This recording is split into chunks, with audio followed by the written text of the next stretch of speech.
그때 헤롯 왕이 손을 들어 교회 중에서 몇 사람을 헤아려 하여 요한의 형제 야고보를 칼로 죽이니 유대인들이 이 일을 기뻐하는 것을 보고 베드로도 잡으려 할세. 때는 무교절 기간이라. 잡음에 옥에 가두어 군인 내식인 네페에게 맡겨지키고 유월절 후에 백성 앞에 끌어내고자 하더라. 이에 베드로는 옥에 갇혔고 교회는 그를 위하여 간절히 하나님께 기도하더라. 헤롯이 잡아내려고 하는 그 전날 밤에 베드로가 두 군인 틈에서 두 쇠사슬에 매어 누워 자는데 파수꾼들이 문 밖에서 옥을 지키더니 호련히 주의 사자가 나타나매 옥 중에 광채가 빛나며 또 베드로의 옆구리를 쳐 깨워 이르되 급히 일어나라. 하니 쇠사슬이 그 손에서 벗어지더라. 띠를 띠고 신을 신으라. 베드로가 그대로 하니 겉옷을 입고 따라오라. 베드로가 나와서 따라갈새 천사가 하는 것이 생시인 줄 알지 못하고 환상을 보는가 하니라.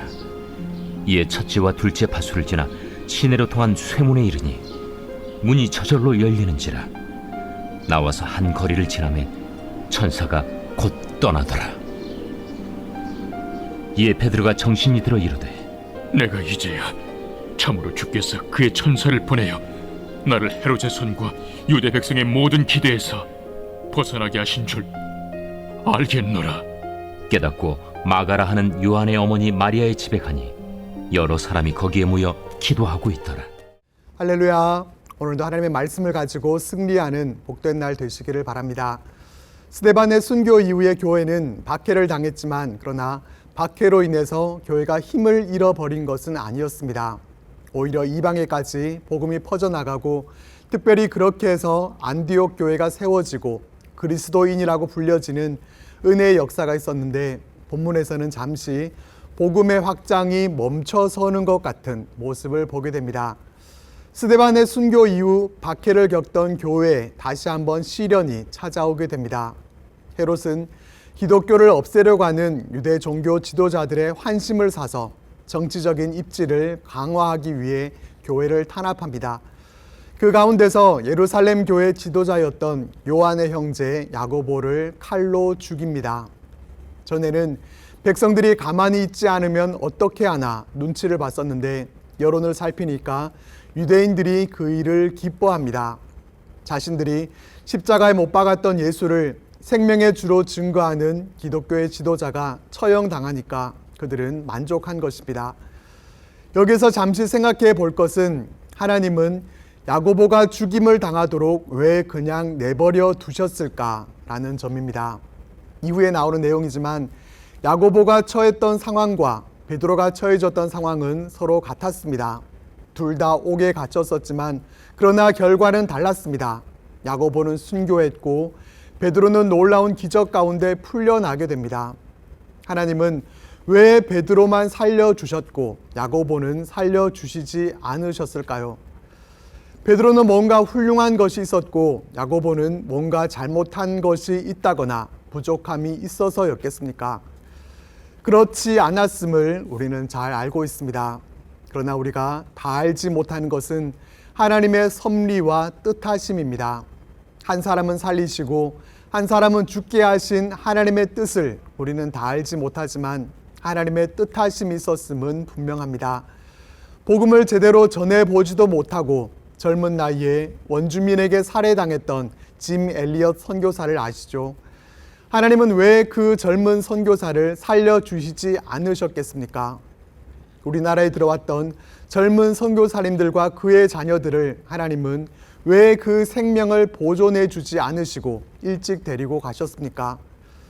우리는 다 알지 못하지만 그 모든 죽음이 결코 무의미하거나 헛되지 않았음을 우리는 알고 있습니다.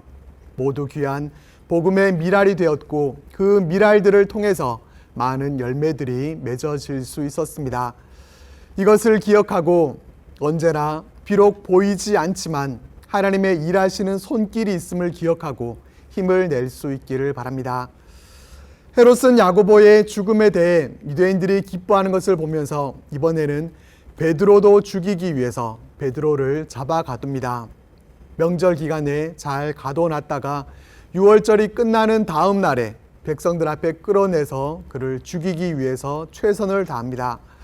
어느 정도로 최선을 다했느냐면은 4절 말씀을 보면 경비하는 군인들을 한 조에 4명으로 이루어진 4개의 조로 만들어서 지킵니다.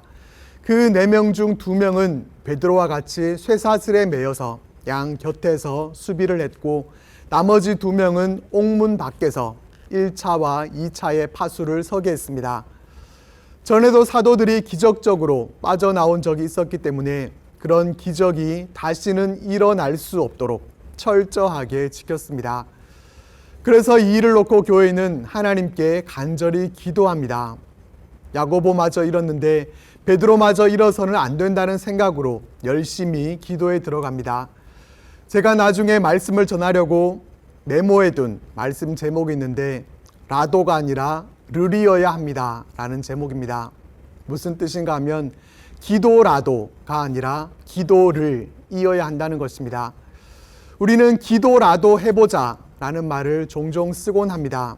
그러나 기도에 기도라도라는 말을 붙이는 것은 적합하지 못합니다.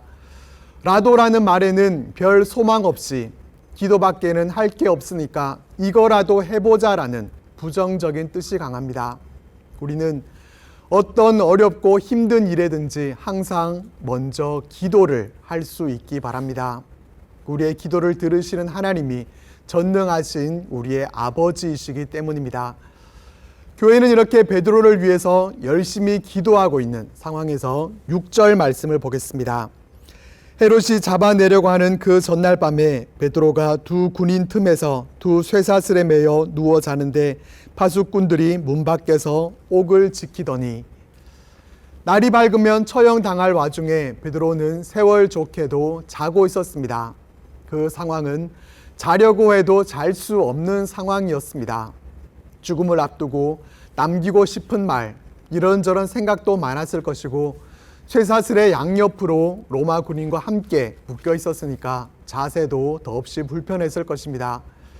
베드로는 원래 털털하고 죽음에 대해서 처음부터 염려하지 않는 사람이었고, 그날도 너무 피곤해서 잠을 잤겠습니까?